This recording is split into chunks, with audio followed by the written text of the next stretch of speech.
Faites ça rapidement, on s'en va. Oui, mais vous prenez les images. Hein? Pardon?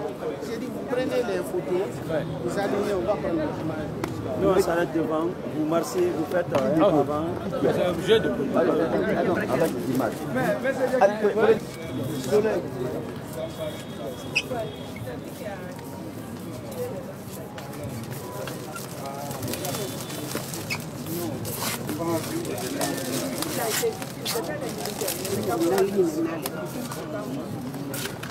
Il y a beaucoup d'eau.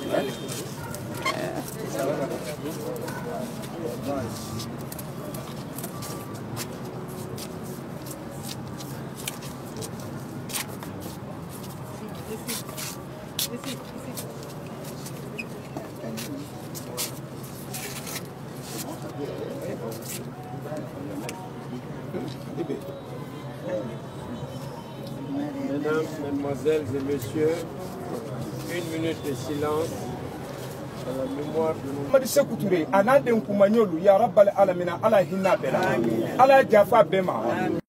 Nous sommes ici réunis aujourd'hui pour commémorer le 54e anniversaire de l'agression du 22 novembre.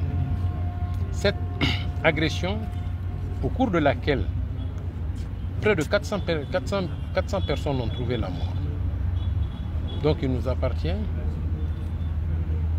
à chaque date anniversaire, d'avoir une pieuse pensée pour eux, d'implorer Dieu pour qu'il leur réserve le paradis. Cette agression, qui alors s'était inscrite dans le plan de reconquête de tous les pays révolutionnaires d'Afrique, s'est caractérisée par l'envoi sur Conakry de 6 bateaux de guerre, les plus modernes de l'époque. Il y avait Cassipera, Hydra, Bombarda, Montante, Orient, etc. Ces navires ont permis le débarquement de plusieurs mercenaires africains et guinéens qui ont causé la mort de près de, comme je l'ai dit tantôt. Et comme la religion le dit, que quand vous mourrez pour la patrie, vous êtes un dévot, c'est pourquoi on se réunit pour magnifier Dieu et implorer sa grâce pour qu'il le réserve le paradis. À travers ces martyrs du 22 novembre, je voudrais avoir une pieuse pensée pour tous les hommes et les femmes qui sont morts pour la défense de la Guinée. Et deuxièmement, je voudrais profiter de l'occasion qui m'est ainsi offerte pour remercier tous ceux qui ont fait le déplacement pour venir ici aujourd'hui.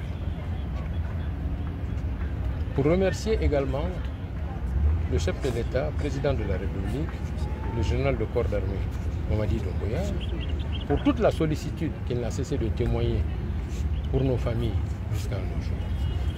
Et je voudrais implorer Dieu que nous allons essayer de dresser un inventaire, que tous ceux qui sont morts pour la patrie le 22 novembre, qu'il leur soit décerné une décoration à titre posthume et une revalorisation de leur pension.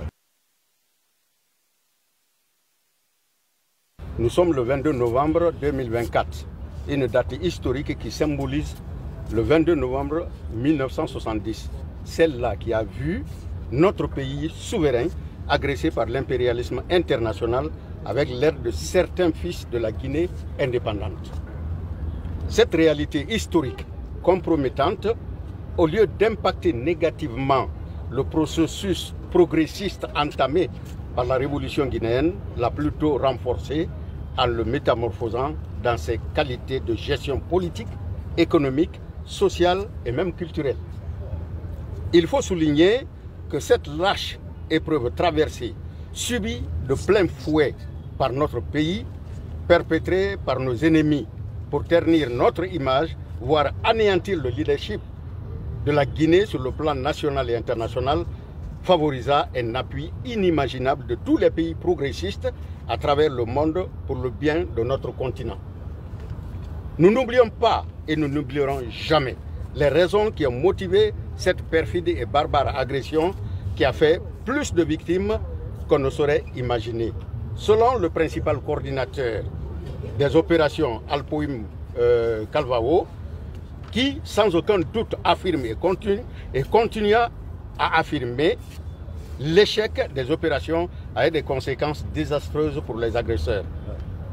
Le nom du 28 septembre 1958 en est la première raison. La reconnaissance de la République démocratique d'Allemagne, la RDA, pendant la guerre froide en est la deuxième. L'appui apporté au mouvement de libération des colonies portugaises en Afrique et à l'ANC de Nelson Mandela, il faut le mentionner, entre autres par le régime guinéen.